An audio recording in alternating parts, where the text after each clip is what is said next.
नमस्कार, India news Rajasthan देख रहे हैं आप और मैं हूं आपके साथ आयुषी शेखावत। चलिए सीधा ले चलते हैं आपको। पीएम नरेंद्र मोदी परीक्षा पर चर्चा कर रहे हैं। मैं माननीय प्रधानमंत्री जी को विनती करता हूं, आए और खुद आपसे गपशप करें। माननीय प्रधानमंत्री जी,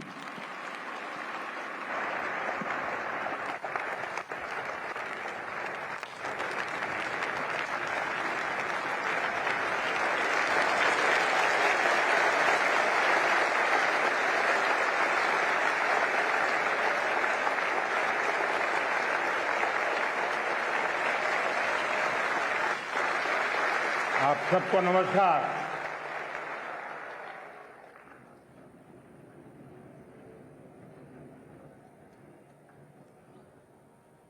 वैसे मेरा बड़ा प्रिय कार्यक्रम है, लेकिन कोरोना के कारण बीच में मैं आप में से साथियों को मिल नहीं पाया, तो मेरे लिए आज का कार्यक्रम जरा विशेष खुशी का है, क्योंकि एक लंबे अंतराल के बाद आप सबसे मिलने का मौका मिल रहा है।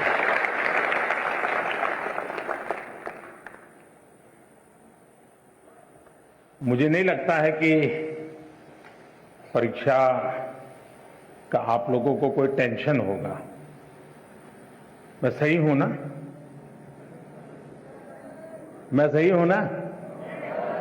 आप लोगों को टेंशन नहीं होगा ना?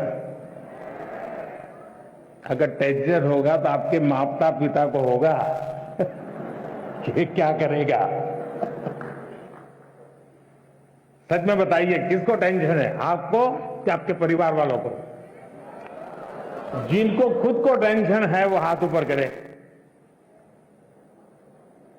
अच्छा, अभी भी लोग हैं? अच्छा, और जिनका पक्का विश्वास है कि मम्मी पापा को टेंशन है, वो कौन कौन है? ज्यादा लोग वही है। कल विक्रम संवत नव वर्ष शुरू हो रहा है, और वैसे ही अप्रैल महीना हमारे देश में अनेक त्योहारों से भरा रहता है। मेरी आने वाले सभी त्योहारों के लिए आप सबको बहुत बहुत शुभकामनाएं। लेकिन त्योहारों के बीच में एग्जाम भी होती है, और इसलिए त्योहारों का मजा नहीं ले पाते हैं। लेकिन अगर एग्जाम को ही त्योहार बना दें तो फिर वो त्योहार में कई रंग भर जाते हैं। और इसलिए आज का हमारा कार्यक्रम, हम हमारे एग्जाम्स में त्योहार का वातावरण कैसे बनाएं, उसको रंगों से कैसे भर दें, उमंग उत्साह के साथ हम परीक्षा के लिए कैसे प्रस्थान करें, इन्हीं बातों को लेकर के हम चर्चा करेंगे। कई साथियों ने बहुत सारे सवाल मुझे भेजे भी हैं। कुछ लोगों ने मुझे ऑडियो मैसेज भी भेजा है, कुछ लोगों ने वीडियो मैसेज भेजा है। मीडिया के साथियों ने भी स्थान स्थान पर विद्यार्थियों से बातें करके कई सवाल निकाले हैं। लेकिन समय सीमा में जितना कर सकता हूं उतना जरूर करूंगा। लेकिन मैं इस बार एक नया साहस करने वाला हूं। बस, क्योंकि पिछले 5 बार का अनुभव है कि बाद में कुछ लोगों की शिकायत रहती है कि मेरी बात रह गई, मेरी बात नहीं आई वगैरह।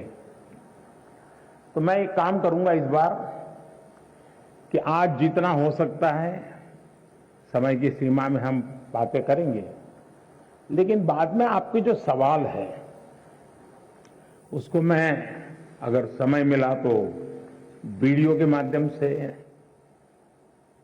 कभी प्रवास करते समय मेरे पास मौका होगा तो ऑडियो के माध्यम से, या तो फिर रिटन टेक्स्ट के रूप में मैं नमो ऐप पर सारे चर्चा को फिर से एक बार आपके सामने, जो चीजें यहां छूट गई हैं उसको रखूंगा, ताकि आप नमो ऐप पर जाकर के, और उसमें भी इस बार एक नया प्रयोग किया है, माइक्रो साइट बनाई है, तो वहां पर भी जाकर के आप इसका लाभ उठा सकते हैं।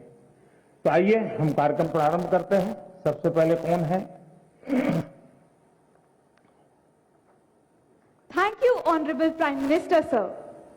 माननीय प्रधानमंत्री जी, आपका प्रेरक एवं ज्ञानवर्धक उद्बोधन सदैव हमें सकारात्मक ऊर्जा एवं विश्वास से भर देता है। आपके बृहद अनुभव एवं ज्ञानपूर्ण मार्गदर्शन की हम सब उत्सुकता से प्रतीक्षा कर रहे हैं। माननीय, आपके आशीर्वाद एवं अनुमति से हम इस कार्यक्रम का शुभारंभ करना चाहते हैं। धन्यवाद मान्यवर।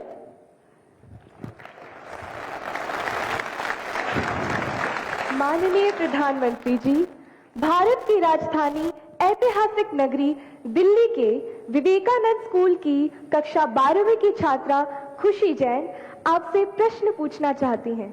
खुशी, कृपया अपना प्रश्न पूछिए। ये अच्छी बात है, खुशी से शुरू हो रहा है।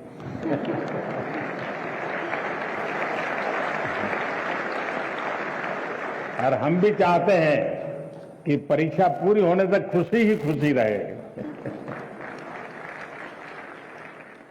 माननीय प्रधानमंत्री महोदय, नमस्कार। मेरा नाम खुशी जैन है। मैं कक्षा 12वीं विवेकानंद स्कूल आनंद विहार दिल्ली की छात्रा हूँ। मान्यवर, मेरा प्रश्न है, जब हम घबराहट की स्थिति में होते हैं तो परीक्षा के समय हम तैयारी कैसे करें? धन्यवाद। धन्यवाद खुशी। मान्यवर, साहित्यिक परंपरा के परिप्रेक्ष्य में अत्यंत समृद्ध प्रदेश छत्तीसगढ़ के बिलासपुर के कक्षा 12वीं के छात्र ए श्रीधर शर्मा कुछ इसी तरह की समस्या से जूझ रहे हैं। वह उत्सुक है प्रधानमंत्री जी के समक्ष अपनी बात रखने को। श्रीधर, कृपया अपना प्रश्न पूछिए। नमस्कार माननीय प्रधानमंत्री महोदय, मैं ए श्रीधर शर्मा दक्षिण पूर्व मध्य रेलवे उच्चतर माध्यमिक विद्यालय नंबर 1 बिलासपुर छत्तीसगढ़ के कक्षा 12वीं आर्ट्स का छात्र हूँ। महोदय, मेरे प्रश्न कुछ इस प्रकार है। मैं परीक्षा संबंधी तनाव से कैसे निपटूं? अगर मेरे अंक अच्छे नहीं आए तो क्या होगा? अगर मुझे अपेक्षित अंक प्राप्त नहीं हुए तो क्या होगा? और अंततः अगर मेरे ग्रेड अच्छे नहीं आए तो मैं अपने परिवार की निराशा से कैसे निपटूं? धन्यवाद Shridhar.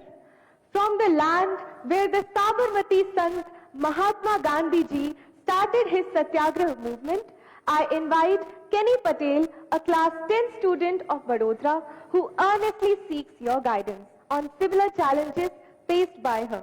Kenny, please ask your question. Greetings, Prime Minister sir. My name is Kenny Patel. I am from Treehouse High School, Vadodara, Gujarat, from class 10. My question is how to overcome the stress of completing the whole syllabus with a proper revision to enhance our marks and result, and how to take proper sleep and rest during the examination time. Thank you, sir. Thank you, Kenny. माननीय प्रधानमंत्री जी, खुशी, श्रीधर शर्मा तथा केनी पटेल परीक्षा के तनाव से व्यथित हैं।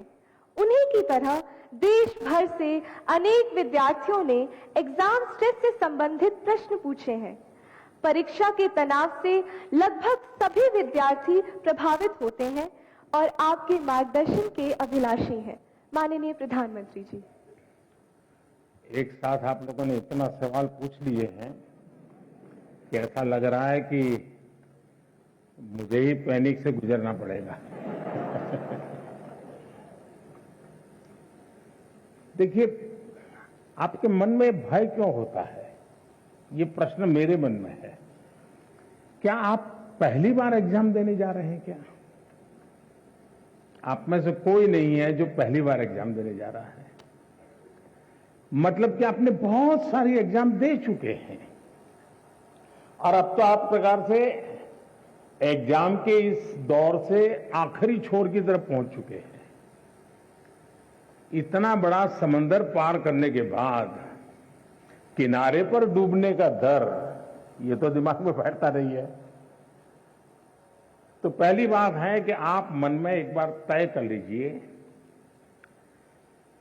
कि परीक्षा जीवन का एक सहज हिस्सा है। हमारी विकास यात्रा का छोटे छोटे पड़ाव है और उस पड़ाव से हमें गुजरना है। हम गुजर चुके हैं। जब इतनी बार हम एग्जाम दे चुके हैं, एग्जाम देते देते देते एक प्रकार से हम एग्जाम प्रूफ हो गए हैं,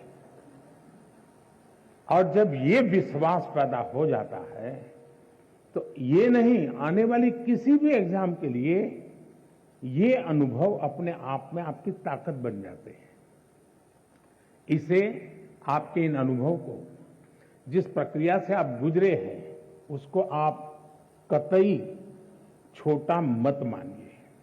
दूसरा, ये आपके मन में जो पैनिक होता है, क्या ये तो नहीं है कि प्रिपेयर्डनेस में कमी है?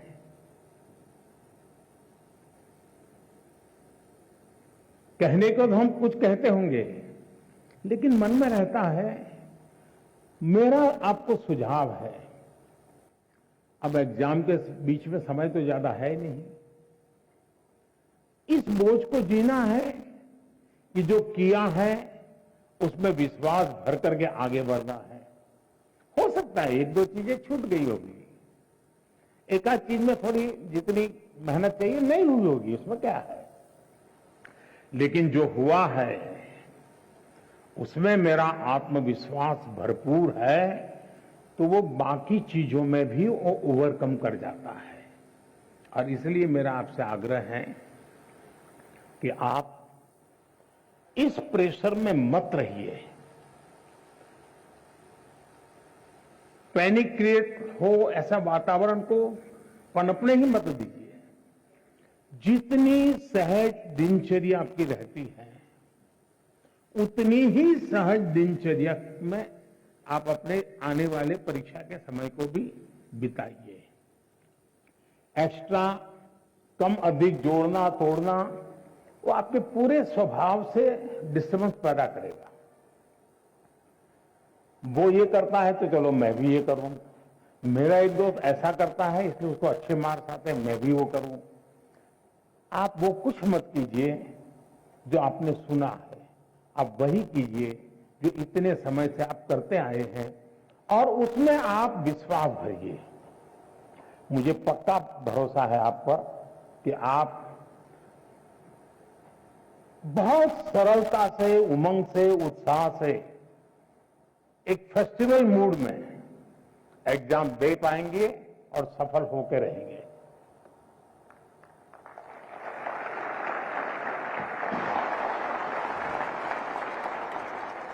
Thank you, Honorable Prime Minister, sir, for teaching us to accept exams as a natural experience, to believe in ourselves. Honorable Prime Minister, sir, the next question comes from Mysuru in Karnataka, renowned for its heritage destinations and national parks. Tarun MB, who is a class 11 student here, seeks a solution to his problem. Tarun, may we have your question, please? Good morning, sir. I am Tarun MB, studying in class 11th at Jovan Navodaya Vidyalaya, Mysuru, Karnataka. I express my sincere gratitude in being given an opportunity to participate in the 5th edition of Pariksha Pe Charcha 2022. My question to our Honorable Prime Minister Shri Narendra Modi ji is, sir, how can you stay students focused while studying online? Because there are so many distractions like YouTube, WhatsApp and other social media. It is very difficult to study online without disturbance. Sir, is there any solution for this? Thank you, sir. Thank you, Tarun. Honorable Prime Minister, sir, Sahid Ali, a class 10 student of Silver Oak School, Delhi Cantonment Board, is eager to ask his question on a similar subject. Sahid, please ask your question. नमस्कार महोदय, माननीय प्रधानमंत्री जी, मैं Sahid Ali silver oak school Delhi cantonment board में 10वीं कक्षा का छात्र हूँ। पिछले 2 वर्षों से हम अपनी पढ़ाई ऑनलाइन मोड में कर रहे हैं। इंटरनेट के इस्तेमाल से हम में से बहुत से बच्चों में सोशल मीडिया और ऑनलाइन गेमिंग की एडिक्शन सी हो गई है। इस स्थिति से बाहर निकलने के लिए क्या करें? कृपया हमारा मार्गदर्शन कीजिए। Thank you, Sahid. Honorable Sir, Kirtana Nair, a class 10 student from Thiruvananthapuram, Kerala, is plagued by the same problem and expects to receive guidance from you, sir.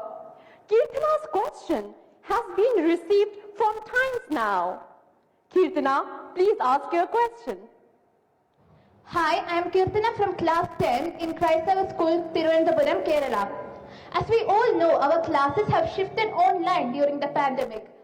There is so much distraction in our homes in the form of mobile, social media, etc. Sir, so my question is, how can we improve the learning through online classes? Thank you, Kirtana. Honorable Sir, online education has challenged not only students but teachers too. Mr. Chandra Chudeshwaran M., a teacher from Krishnagiri, seeks guidance and direction from you. Sir, please ask your question. Namaste, Honorable Prime Minister Sir. I am Chandra Chudeshwaran from the Ashok Leyland School, Hosur, Tamil Nadu. My question is, as a teacher, conducting online teaching and learning has become a challenge. How best to face it, sir? Dhanyavad, Mahoday. Thank you, sir. Honorable Prime Minister, sir, Tarun, Sahit, Kirtana and Chandra Chudeshwaran, sir, are all anxious about the online education has caused them to addicted to and distracted by social media during the last 2 years. Honorable sir, from different parts of the country, we have received many similar questions. Out of those, these are the selected ones that sum up everyone's concerns. I request you to please guide them, sir. मेरे मन में एक सवाल आता है कि आप लोगों ने बताया कि इधर इधर भटक जाते हैं। थोड़ा अपने आप को पूछिए कि जब आप ऑनलाइन रीडिंग करते हैं तो सचमुच में रीडिंग करते हैं कि रील देखते हैं?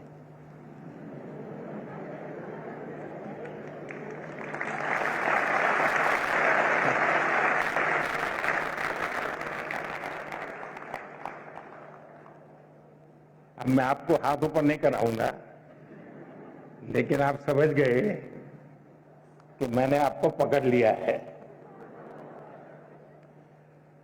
हकीकत में दोष ऑनलाइन या ऑफलाइन इसका नहीं है। आप अनुभव किए होंगे, क्लास में भी बहुत बार आपका शरीर क्लासरूम में होगा, आपकी आंखें टीचर की तरफ होगी, लेकिन कान में एक भी बात नहीं जाती होगी, क्योंकि आपका दिमाग कहीं और होगा। कान को तो कोई दरवाजा नहीं लगाया है, कोई खिड़की नहीं लगाई, लेकिन मन कहीं और है तो सुनना ही बंद हो जाता है, रजिस्टर ही होता है। जो चीजें ऑफलाइन होती हैं वही चीजें ऑनलाइन भी होती हैं। इसका मतलब है कि माध्यम समस्या नहीं है, मन समस्या है।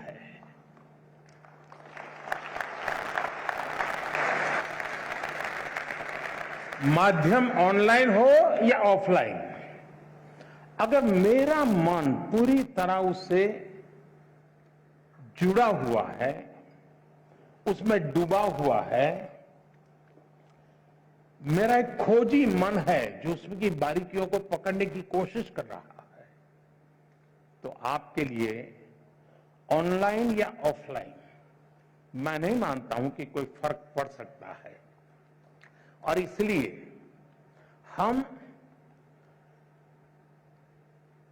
जैसे युग बदलता है तो माध्यम भी बदलते रहते हैं।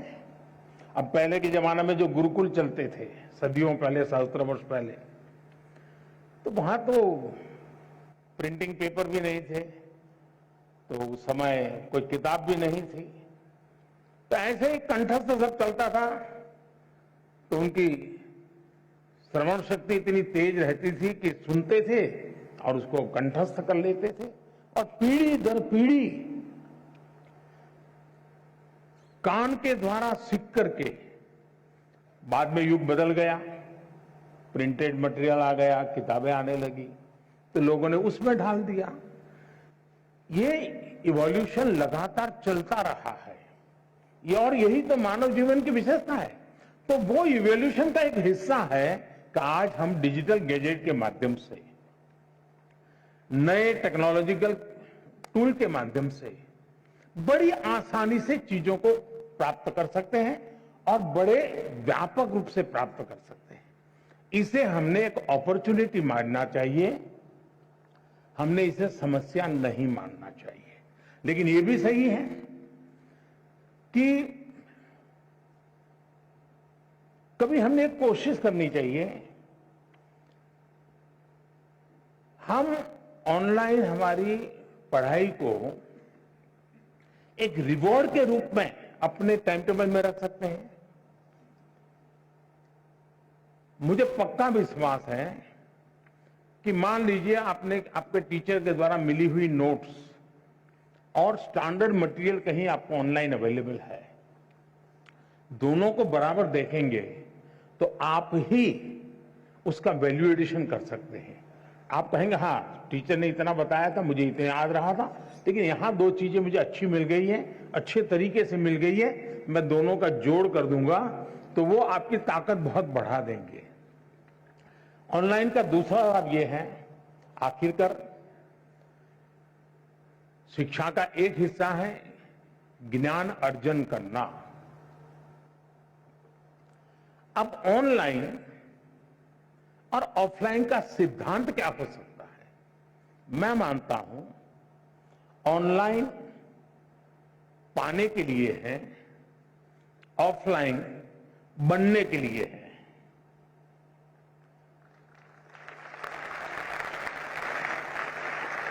मुझे कितना ज्ञान पाना है, कितना अर्जित करना है, मैं ऑनलाइन जाकर के दुनिया के जिस छोर से जो भी अवेलेबल है मैं अपने मोबाइल फोन पर या अपने आईपैड पर ले आऊंगा, इसको मैं अंगीकृत करूं। और ऑफलाइन जो मैंने वहां पाया है उसको पनपने के लिए मैं अवसर दूंगा।